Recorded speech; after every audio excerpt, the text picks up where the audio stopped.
बिस्मिल्लाहिर्रहमानिर्रहीम। अस्सलाम वालेकुम जी। बेटा आज 9th क्लास का जो टॉपिक है वो वेरिफिकेशन और वैलिडेशन ऑफ डाटा या प्रॉब्लम सॉल्यूशन की वेरिफिकेशन और वैलिडेशन है। लास्ट टॉपिक में हमने टेस्ट डाटा को डिस्कस किया था और टाइप्स ऑफ टेस्ट डाटा को डिस्कस किया था। वेरिफिकेशन और वैलिडेशन क्या है कि हम जब एल्गोरिदम एक लिख लेते हैं तो उसकी हम लोग वेरिफिकेशन करते हैं। ठीक है, वेरिफिकेशन का मतलब ये होता है कि जो प्रॉब्लम का सलूशन हमने डिज़ाइन किया है क्या उसके मुताबिक हम ठीक जा रहे हैं या नहीं, क्या सलूशन हमारा वर्किंग कर रहा है या नहीं कर रहा। इसको हम लोग वेरिफिकेशन ऑफ सलूशन बोलते हैं कि क्या सलूशन हमारा करेक्ट है या नहीं है। तो वेरिफिकेशन में मैं आप एग्जांपल एक जो आपकी बुक में दी हुई है वही डिस्कस करते हैं कि फॉर एग्जांपल हमारे पास एक प्रॉब्लम है कि हम लोग जो है एक कंपाउंड इंटरेस्ट फाइंड करना है किसी चीज़ का। ठीक है, हमने एक एल्गोरिदम राइट किया कंपाउंड इंटरेस्ट फाइंड करने का। तो हमने देखना है उसके अंदर जब टेस्ट डाटा दे दिया जाता है, टेस्ट डाटा देने के बाद जो उसके रिजल्ट्स आ रहे हैं तो क्या वो कंपाउंड इंटरेस्ट ही फाइंड कर रहा है, उसके अंदर वो प्लेन इंटरेस्ट तो नहीं फाइंड कर रहा। ठीक है, तो इस तरह हम लोग जो है वो आप प्रोग्राम के एल्गोरिदम की या सॉल्यूशन की जो है वेरिफिकेशन कर सकते हैं कि क्या अकॉर्डिंग टू रिक्वायरमेंट्स हमारा एल्गोरिदम काम कर रहा है या नहीं कर रहा। और वैलिडेशन के अंदर भी हम लोग देखते हैं कि अगर वो कंपाउंड इंटरेस्ट फाइंड कर रहा है तो क्या वो कंपाउंड इंटरेस्ट ठीक फाइंड कर रहा है कि नहीं कर रहा। ठीक है, तो ये आपकी वेरिफिकेशन और वैलिडेशन होगी। इसकी एग्जांपल मैं आपको एक देता हूँ, नॉर्मल जनरल से एग्जांपल है कि फास्ट फूड ऑर्डर कर रहे हैं आप। फॉर एग्जांपल आपने एक पिज़्ज़ा ऑर्डर कर दिया। ठीक है, पिज़्ज़ा में आपने रिक्वायरमेंट्स दे दी कि हमें लार्ज साइज़ पिज़्ज़ा चाहिए और वो स्पाइसी होना चाहिए। उसके अंदर जो है आप फ्लेवर उसका स्पेसिफाई कर देते हैं कि हमें फजीता चाहिए। ठीक है, अब जब वो डिलीवर होगा तो आप उसकी वेरिफिकेशन और वैलिडेशन करेंगे। वेरिफिकेशन क्या करेंगे, क्या ये वहीं से आया पिज़्ज़ा जहाँ से हमने ऑर्डर किया। ठीक है, आप देखेंगे कि लार्ज साइज पिज़्ज़ा है, चले ये तो वेरीफाई हो गया कि आपका वो सॉल्यूशन मिल गया। अब वैलिडेशन कैसे हो सकती है, आपने उसकी जो रिक्वायरमेंट्स बताई थी कि हमें इसका जो फ्लेवर है या टेस्ट है वो फजीता चाहिए, क्या ये फजीता ही है। फिर आपने कहा था कि ये टू मच स्पाइसी होना चाहिए, ज़्यादा स्पाइसी होना चाहिए। ठीक है, आप उसको टेस्ट करके देखेंगे कि अगर तो वो स्पाइसी है तो आपका वैलिडेट भी हो गया और वेरीफाई तो आप कर चुके हैं। ठीक है, अगर आपकी रिक्वायरमेंट्स नहीं मैच कर रहे हैं तो इसका मतलब है कि ये गड़बड़ है, ये वैलिडेशन नहीं हुई। इसकी वेरिफिकेशन तो होगी कि हाँ जी ये सॉल्यूशन हमने लिख लिया, ये सॉल्यूशन हमने एल्गोरिदम लिख लिया। ठीक है जी, और इसके अंदर ये वाला काम करना था कर लिया। अब वैलिडेशन क्या है कि आपका वो काम अकॉर्डिंग टू रिक्वायरमेंट्स हो रहा है कि नहीं हो रहा। This is called validation. ठीक है, ये बहुत आसान है, तो इसके लिए कुछ मुझे लिखने की ज़रूरत नहीं है, ये सिर्फ आपको कंसेप्ट देना था कि वैलिडेशन और वेरिफिकेशन क्या होती है। ठीक हो गया जी। अब वैलिडेशन और वेरिफिकेशन के बाद जो अगला स्टेप आपका आता है बेटा कि अगर आपकी वैलिडेशन नहीं हो रही, अगर आपका वो वैलिड नहीं है, जो आपकी रिक्वायरमेंट्स के मुताबिक काम नहीं कर रहा एल्गोरिदम, तो फिर आप लोग क्या करते हैं बेटा, उसके अंदर आइडेंटिफिकेशन ऑफ एरर्स करते हैं। ठीक है, आपके एरर्स की आइडेंटिफिकेशन होती है और आपके जो है वो करेक्शन ऑफ एरर्स होती है। ठीक है जी, इसके लिए मैं आपको एक एल्गोरिदम हम यहाँ पे डिस्कस करेंगे कि आपका एल्गोरिदम है आइडेंटिफिकेशन के अंदर बेसिकली क्या होता है कि रूट फेलियर हम स्पेसिफाई करते हैं कि कहाँ पे आपका जो है वो एल्गोरिदम फेल हो रहा है। ठीक है, कहाँ पे आपका एल्गोरिदम फेल हो रहा है, यहाँ कहाँ पे आपके एल्गोरिदम की वर्किंग जो है वो ख़राब हो रही है। ठीक है, वो उस पोर्शन को हम लोग फिर करेक्ट करते हैं, करेक्शंस करते हैं उसके अंदर। तो बाज़ टाइम आपका लॉजिकल एरर होता है, बाज़ टाइम आपका जब हम इसको कोडिंग की तरफ लेके आते हैं तो बज़ाहिर लिखने में इंग्लिश स्टेटमेंट्स हम ठीक लिख जाते हैं, तो बाज़ टाइम हम जब कोडिंग करते हैं तो उसमें आपका लॉजिकल एरर भी हो सकता है, सिंटैक्स एरर भी हो सकता है, ठीक है, रन टाइम एरर भी हो सकता है। तो जो सिंटैक्स एरर और रन टाइम एरर्स हैं वो तो आइडेंटिफाई हो जाते हैं, आपका कंपाइलर बता देता है, लेकिन लॉजिकल एरर जो है वो स्पेसिफाई नहीं करता, वो आपको बताता ही नहीं है। तो आज जो भी हम एग्जांपल एक यहाँ पे एल्गोरिथम की करेंगे, इसकी आइडेंटिफिकेशन की और करेक्शन की, आइडेंटिफिकेशन ऑफ एरर की और करेक्शन ऑफ एरर की, उसके अंदर हम एक लॉजिकल एरर डिस्कस करेंगे, क्योंकि लॉजिकल एरर को फाइंड करना मुश्किल होता है। सिंटैक्स और रन टाइम को तो कंपाइलर आपको सामने उठा के दे देता है, तो लॉजिकल एरर नहीं आता। इसलिए मैं आपको यहाँ पे आज लॉजिकल एरर की ही एक एग्जांपल डिस्कस करूँगा आपके साथ कि लॉजिकल एरर कैसे हम ये लॉजिकल एरर जो होता है ना बेसिकली पूरे प्रोग्रामिंग लॉजिक की वजह से होता है। तो वो आइडेंटिफाई कैसे होता है, जब आपकी आउटपुट रॉन्ग आ जाती है उसको हमें कीनली ऑब्जर्व करना पड़ता है। तो हम लोग यहाँ पे आइडेंटिफिकेशन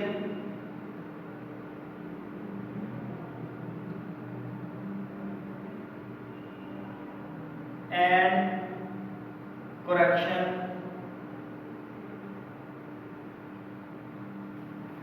ऑफ एरर, ठीक है जी। अभी हम लोग डिस्कस करेंगे identification and correction of errors. अब एग्जांपल है कि एक स्कूल टीम जो है वो वॉलीबॉल स्कूल जो है वॉलीबॉल की टीम एक बनाना चाह रहा है, वॉलीबॉल गेम की एक प्लेयर्स की टीम बनाना चाह रहा है, ठीक है जी। वहाँ पे जो हाइट है 144 सेंटीमीटर से लेके 164 सेंटीमीटर तक होनी चाहिए। अब ये रिक्वायरमेंट है कि वॉलीबॉल टीम है और उसके अंदर हमने एक एल्गोरिथम लिखना है जिसके अंदर वो हाइट चेक की जाएगी कि जो जितने हाइट है कैंडिडेट्स की, जो प्लेयर्स बनना चाह रहे हैं उनके 144 सेंटीमीटर से लेके और 164 सेंटीमीटर तक होनी चाहिए, ठीक है जी। तो इसके लिए हम क्या करेंगे, हम एक एल्गोरिथम लिखेंगे जो कि आपकी हाइट को काउंट करेगा और जो वैलिड होगा डाटा उसको आपको बता देगा और जो इनवैलिड होगा वो भी रिजल्ट आउटपुट कर देगा, ठीक है जी। अच्छा जी, अब इसके लिए हम लोग एक एल्गोरिथम लिख रहे हैं जिसपे हम लोग स्टेप्स लिखेंगे।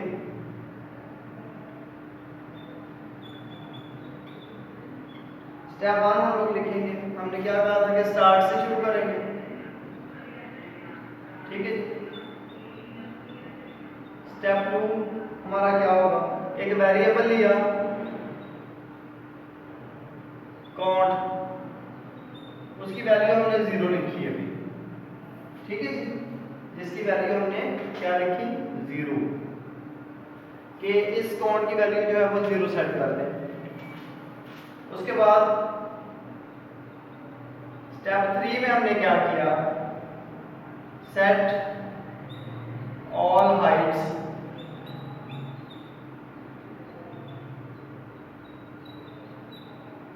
in the list all heights,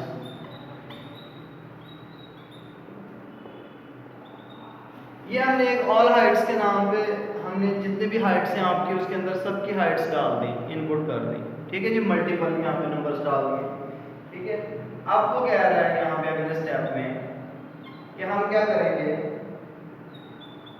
for each height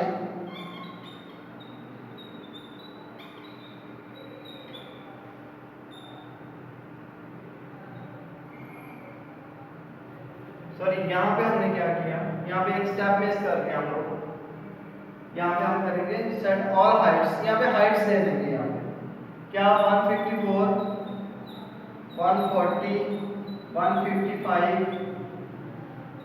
164 144 166 160 143, ठीक है। ये हाइट्स हमने दे दी, ठीक हो गया। अब यहाँ पे for each height in the height list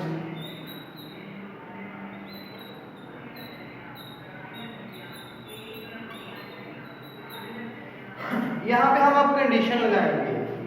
condition किस लिए कि हमने चेक करना है कि जी कौन से बंदे की हाइट जो है वो 164 तक है, ठीक है, 144 से लेके और 164 तक है। तो यहाँ पे हम लोग ये कंडीशन लगाएंगे कि if height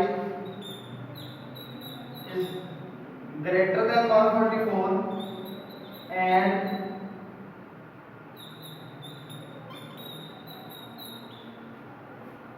height is less than or equal to 164, then set count to count plus 1। कि अगर हाइट 144 से ज़्यादा है और 164 से कम है या इक्वल है तो फिर इसकी वैल्यू जो है वो क्या करें, काउंट की इस जीरो की वैल्यू को 1 कर दें, प्लस 1 कर दें उसके अंदर, तो आउटपुट में इसकी वैल्यू 1 आ जाएगी जिसकी हाइट वैलिड होगी। ठीक हो गया। और स्टेप 6 में हम क्या करेंगे, आउटपुट काउंट की वैल्यू को डिस्प्ले करवाएंगे हम, और स्टेप 7 आपका होगा एंड या स्टॉप। ठीक है जी। अब ये देखें बेटा कि यहाँ पे हमने कंडीशन लगा दी यहाँ पे इसको हाइट पे चेक करने के लिए। अब इसकी वर्किंग दोबारा से सुन लें, स्टार्ट करेंगे। उसके बाद हमने एक वेरिएबल लिया काउंट, उसकी वैल्यू जो है हमने क्या कर दी, 0 दे दी, 0। ठीक है, कि इसकी वैल्यू 0 सेट कर दी। फिर हमने कहा कि सेट ऑल हाइट्स, कि ऑल हाइट्स जो है उसको हमने दे दी सारी लिस्ट उसके अंदर की जितनी भी हाइट्स हैं, 154, 140, 155, 164, 144, 166, 160 और 143। ठीक है जी। अब उसने कहा for each height in the list all height, कि जो ऑल हाइट की लिस्ट है इसके लिए क्या कर रहे हैं, ये कंडीशन सेट कर रहे हैं हम लोग कि if height is less than greater than 144 and height is less than और equal to 164 then set count की वैल्यू फिर क्या कर देनी है, +1 कर देनी है, उसके अंदर 0 के अंदर +1 कर देनी है, और आउटपुट ले लेनी है इसकी वैल्यू और स्टॉप कर देना। अब देखिए मुझे ये ठीक लग रहा है, लेकिन इसके अंदर एक लॉजिकल एरर है। जब ये करेगा, अब हमारी रिक्वायरमेंट तो ये थी ना कि हाइट हमने काउंट करनी थी, हाइट उसने कहा 144 सेंटीमीटर से लेके और 164 तक ये वैलिड है। ठीक हो गया, ये वैलिड हाइट है। अब ये जो कंडीशन है इसने क्या करना है कि आपकी जो हाइट ग्रेटर देन 144 होगी उसको एक्सेप्ट करेगा और काउंट की वैल्यू 1 प्लस कर देगा। क्यों? क्योंकि यहाँ पे तो हमने जो है वो एक छोटा सा एरर कर दिया। क्या एरर किया हमने, कहा ग्रेटर देन 144, तो ये 144 को तो वैलिड कहेगा ही नहीं। ठीक है, ये ग्रेटर देन 144 को वैलिड कहेगा। तो यहाँ पर इस स्टेटमेंट में, इस कंडीशन में जो हमने ऑपरेटर लगाया हुआ है वो greater than and equal to का आना था। ये इसके अंदर लॉजिकल एरर। आपके कंप्यूटर को तो नहीं पता कि ये आपसे एरर हुआ है, उसको तो इस ऑपरेटर का भी पता है। ठीक हो गया, तो वो इस ऑपरेटर को भी आपके रन कर देगा, एग्जीक्यूट कर देगा, इसके ऊपर प्रोसेसिंग कर देगा, लेकिन आपकी जो आउटपुट होगी वो रॉन्ग आएगी। ठीक हो गया, तो इसलिए ये आपका गलत हो जाएगी आउटपुट, तो इसके अंदर जो आपका जो है ना वो एरर होगा, और इस लॉजिकल एरर को हम लोग रॉन्ग आउटपुट ऑब्जर्व करके तो फिर इसको हम लोग करेक्ट कर सकते हैं, या इसको रन करने से पहले या एग्जीक्यूट करने से पहले हम लोग जो है टेस्ट डाटा दे के भी इसकी वेरिफिकेशन, आइडेंटिफिकेशन और वैलिडेशन कर सकते हैं और इसकी करेक्शन कर सकते हैं। ठीक है जी, तो ये आपका identification and correction of errors है कि जिसमें आप अपने एल्गोरिथम्स को कर सकते हैं करेक्ट अगर उसके अंदर कोई एरर्स हो। उसके बाद हमारा जो ये करेक्शन ऑफ एरर्स के बाद बेटा अगला हमारा जो आखिरी टॉपिक है इस चैप्टर का वो क्या है, invalid data for testing, using invalid data for testing. क्या हम लोग इनवैलिड डाटा भी यूज करते हैं टेस्टिंग के लिए? ठीक है, अभी देखिए हमने अभी तक वैलिड डाटा यूज करके देखा। लास्ट लेक्चर में जब टेस्ट डाटा हमने कहा था तो उसमें क्या था कि आपका जो है जो डाटा की टेस्ट डाटा की टाइप्स थे उसके अंदर एक इनवैलिड डाटा भी था। तो इनवैलिड डाटा हम लोग क्यों करते हैं?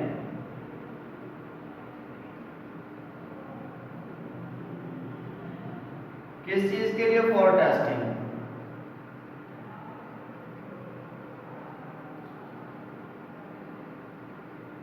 हम लोग टेस्टिंग के लिए इनवैलिड डाटा यूज करते हैं। देखिए पहले हमने कहा कि हम ये वैलिड डाटा यूज करेंगे टेस्टिंग के लिए। वैलिड डाटा क्या होता है कि जो रेंजेस के अंदर हो, जो रिक्वायरमेंट्स के अंदर हो, जो रिक्वायरमेंट्स को मीट कर रहा हो, वो वैलिड डाटा होता है। तो इनवैलिड डाटा यूज करने की क्या जरूरत है कि हम लोग देखते हैं कि क्या आपका एल्गोरिदम जो है वो वैलिड डाटा के ऊपर वर्किंग कर रहा है प्रॉपरली, तो वो इनवैलिड डाटा पे तो नहीं कर रहा। हमने ये लास्ट लेक्चर में भी डिस्कस किया था कि आपका इनवैलिड डाटा भी टेस्टिंग के लिए यूज होता है। किस लिए? कि आप देखेंगे कि आपका एल्गोरिदम क्या इनवैलिड डाटा के ऊपर एरर जनरेट करता है कि नहीं करता। ठीक है, कि इसके बाद ये ना हो कि आप प्रोग्रामिंग कर लें, कोडिंग कर लें, तो वो गलत जो रेंजेस हैं वैल्यूज की उनको भी एक्सेप्ट करी जाए, उनके ऊपर भी वर्किंग करी जाए। ठीक है, तो इसलिए इनवैलिड डाटा यूज करने का ये होता है कि हम इनवैलिड डाटा यूज करते हैं उसके आउटपुट रिजल्ट्स को इम्प्रूव करने के लिए कि क्या आपका जो इनवैलिड डाटा है वो तो कंप्यूट नहीं होना शुरू हो गया, तो हमने तो उसको कंप्यूटेशन से बचाना है कि हमने कंप्यूट होने ही नहीं देना, उसके ऊपर वर्किंग या प्रोसेसिंग होने ही नहीं देनी इनवैलिड डाटा के ऊपर। क्यों नहीं होने देनी? इसलिए नहीं होने देनी कि अगर इनवैलिड डाटा के ऊपर आपकी वर्किंग होना शुरू होगी तो आपका तो सारे रिक्वायरमेंट्स का जो मतलब आउटपुट है वही गलत हो जाएगी। ठीक है, आपका तो सोल्यूशन ही रॉन्ग हो जाएगा। हम रॉन्ग डाटा के ऊपर अगर सोल्यूशन देना शुरू हो गए तो सोल्यूशन ठीक कहाँ से होगा? तो डाटा तो फैक्ट्स एंड फिगर्स होते हैं, तो फैक्ट्स तो गलत नहीं होते। इसलिए इनवैलिड डाटा हम लोग चेक करते हैं, जानबूझ के देते हैं इनवैलिड डाटा, ताकि हम क्या कर सकें, अपनी एल्गोरिदम की वर्किंग को चेक कर सकें। ठीक हो गया बेटा? तो यहाँ तक आपका चैप्टर था पहला, जो आपका प्रॉब्लम सॉल्विंग का आज एंड हो गया। तो इंशाल्लाह इसको हम लोग नेक्स्ट चैप्टर भी स्टार्ट करेंगे अगले लेसन में। आज इस पूरे चैप्टर के हवाले से अगर कोई क्वेश्चंस हों, क्यूरीज हों, तो आप कमेंट्स में मेरे से पूछ सकते हैं। तो अगले लेसन तक के लिए अपना ख्याल रखिएगा। अल्लाह हाफ़िज़।